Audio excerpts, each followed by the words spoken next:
ఒక చల్లని శీతాకాల ఉదయం, నేల అంతా మంచుతో కప్పి ఉండింది.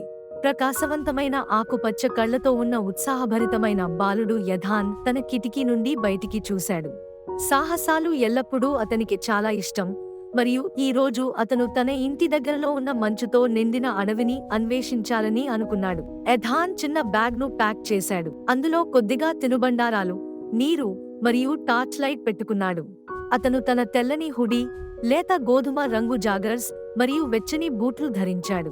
అతను మెడ చుట్టూ స్కార్ఫ్ చుట్టాడు మరియు చేతులకి గ్లవ్స్ పెట్టుకున్నాడు. ఇది చాలా సరదాగా ఉంటుంది అని అనుకుంటూ బయటికి అడుగు పెట్టాడు. అడవి నిశ్శబ్దంగా ఉంది. మంచు మీద అతని బూట్ల క్రక్రకమనే శబ్దం తప్ప ఇంకే శబ్దం లేదు. మంచుతో కప్పబడ్డ చెట్లు మరియు మంచుపై మెరుస్తున్న సూర్యరశ్మి అందంగా మెరిసిపోతున్నాయి. యథాన్ అడవిలో లోతుగా నడుస్తున్నప్పుడు దూరంలో ఒక చిన్న ప్రకాశవంతమైన వస్తువు కనిపించింది. ఆసక్తితో యథాన్ దానిని చూడటానికి వెళ్లాలని నిర్ణయించుకున్నాడు. కానీ దారి సులభం కాలేదు. మంచు చాలా లోతుగా ఉండి ప్రతి అడుగు చాలా కష్టంగా అనిపించింది. ఒక దశలో అతను మంచు మీద జారిపోయి పడిపోయాడు. అయ్యో అని చెప్పి తన మోకాలి నొప్పిని రుద్దుకుంటూ లేచాడు. కాని యథాన్ వెనక్కి తగ్గకుండా ముందుకు నడిచాడు. కొంతసేపటికి అతను ఒక మంచుతో కప్పబడిన చిన్న నదిని చేరాడు. ప్రకాశవంతమైన వస్తువు నదికి ఆ పక్కన ఉంది. యథాన్ జాగ్రత్తగా మంచుపై అడుగు పెట్టాడు. అతని బరువుకు అది కొంచెం బిగుస్తోంది. నేను చాలా జాగ్రత్తగా ఉండాలి అని తానుగా అన్నాడు. నెమ్మదిగా అతను నదిని దాటాడు. అతను ఆ ప్రకాశవంతమైన వస్తువును చేరినప్పుడు అది ఒక చిన్న వెండి వంటి తాళం కీ అని తెలుసుకున్నాడు. తాళం కీనా? ఇది ఏదో తలుపు తాళాన్ని తెరవడానికి ఉపయోగపడుతుందా అని ఆశ్చర్యపోయాడు.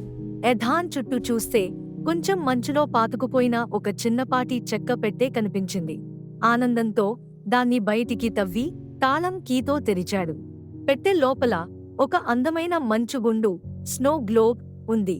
గుండు లోపల చిన్న ముత్తైదువ ఇల్లు మరియు వెలుగుతున్న దీపం ఉన్నాయి. యథాన్ దానిని బలంగా కుదిపినప్పుడు ఆ గుండు లోపల మంచు పడుతూ ఆ చిన్న ఇల్లు మరింత ప్రకాశించింది. అది ఒక మాంత్రిక దృశ్యం లాంటిది. యథాన్ చిరునవ్వు తేల్చాడు మరియు ఆ మంచు గుండును ఇంటికి తీసుకెళ్లాలని నిర్ణయించుకున్నాడు. తిరిగి వెళ్లే మార్గంలో సూర్యుడు అస్తమిస్తున్నాడు మరియు అడవి మరింత అందంగా కనిపించింది. ప్రయాణం కష్టమైనా వదిలిపెట్టకుండా ముందుకు వెళ్లినందుకు అతనికి గర్వంగా అనిపించింది. ఇంటి చేరుకున్న తర్వాత యథాన్ ఆ మంచు గుండును తన బల్లపై ఉంచాడు. అది అతని సాహసాన్ని మరియు ధైర్యం, జిజ్ఞాస కలిగినప్పుడు ఎంత అద్భుతమైన విషయాలు జరుగుతాయో గుర్తు చేసింది.